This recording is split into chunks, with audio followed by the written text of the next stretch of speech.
This video is about blood spatter and how you're going to go about designing and carrying out your blood spatter experiment. So in the blood spatter section on MyPLTW, you're going to first get introduced to another career connection, this time that of a blood spatter analyst. And in this section, you're going to get to learn about different patterns of blood spatter and how blood spatter is analyzed and what different sorts of smears and drops and such can tell you about how blood came into contact with the surface. So make sure you go through this little slideshow. There's information about each one of those in the slideshow.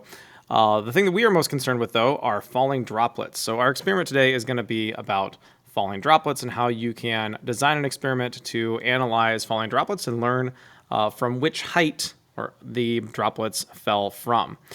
So there's a little bit of background information there. There's a reflection question, not a whole lot in that section, but then you are going to be coming to the section on designing a blood spatter experiment.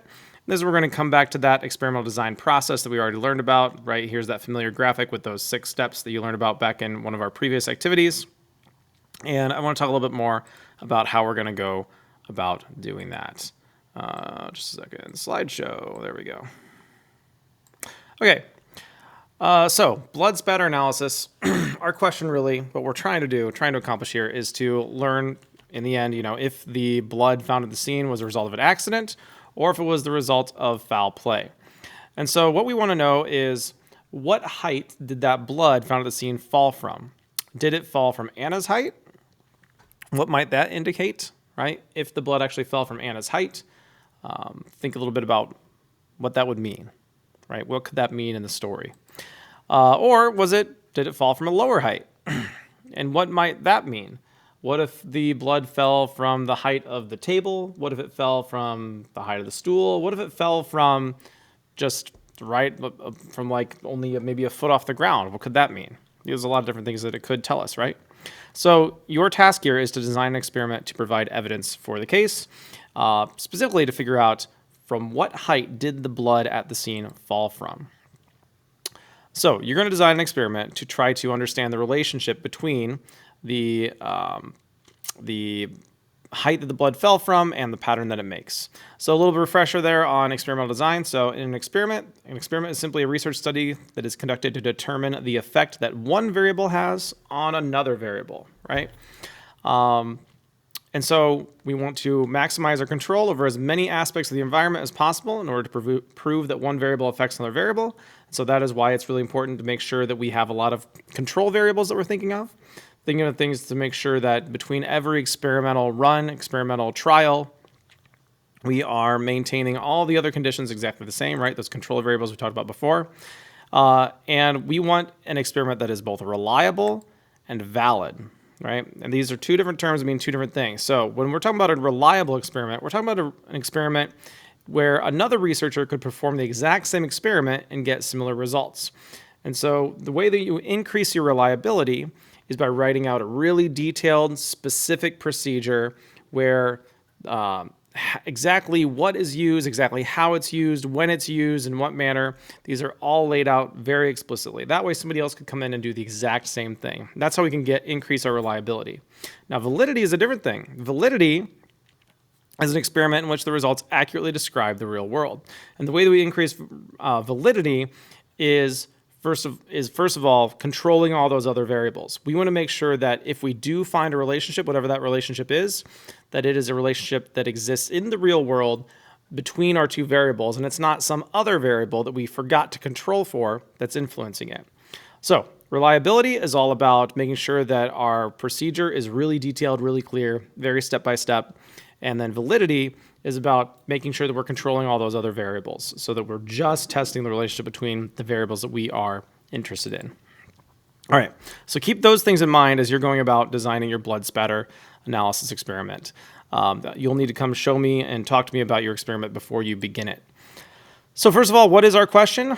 Your question should be something relating to the height that you drop blood from and the diameter that you measure of the blood droplets, right? So we're going to be dropping blood, and we're going to be getting these droplets just like these, nice little round droplets, because we're going to be dropping them straight down.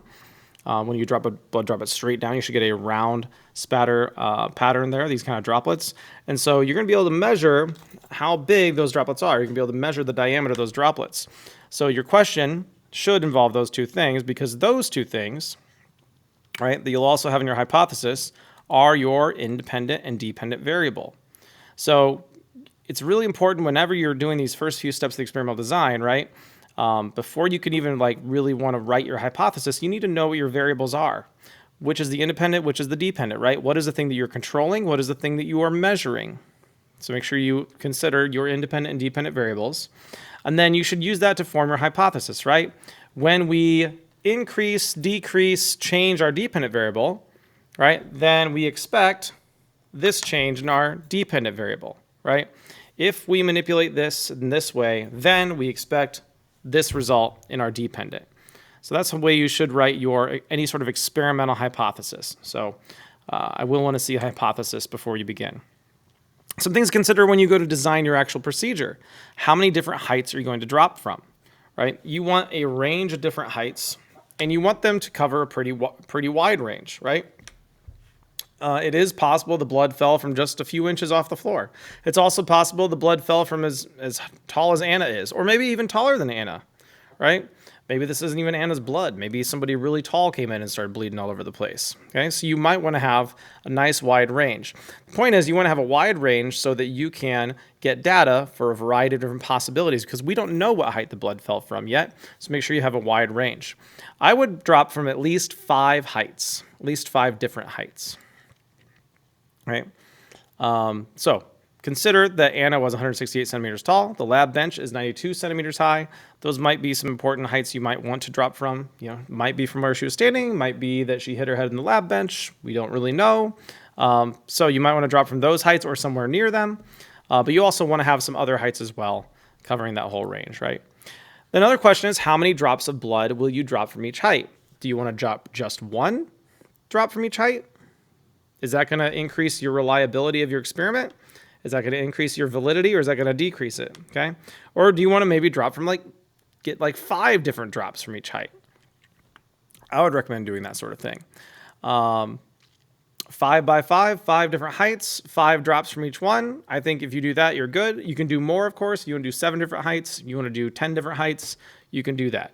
But if you do 5 and 5, 5 heights, 5 drops at every height, you should be pretty good.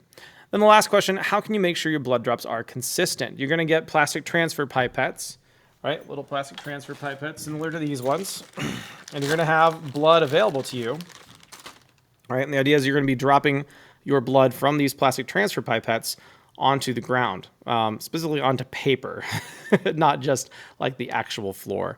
The tile floor, it winds up messing some stuff up. So we're going to use paper just to have consistent results that you can see, so that you can keep, right? How can you make sure that you get a consistently sized drop every time? Because if you get different sized drops of blood, that can affect your results, right? How can you make sure that they're falling with the same amount of force every time, right? If you drop them like this, you could squirt them at the ground, right? You could give them velocity before they leave, and it's not just gravity doing the job, right? If you hold your pipette like this, you should be able to get really consistent, right? And squeeze slowly, you should be able to get really consistently sized drops that fall just due to gravity. That's one way to make sure your blood drops are really consistent, right? You hold your pipette sideways, and you don't squirt fast. You just go slowly and let gravity do its job, and you can get really consistent drops. So recommend doing that during your experiment as well. Once again, before you actually start carrying out your experiment, come show me your hypothesis. I want to make sure I know what your variables are and how many drops you're going to be dropping from, how many heights you're going to be dropping from, and how many drops you'll be dropping of each one of those. Good luck.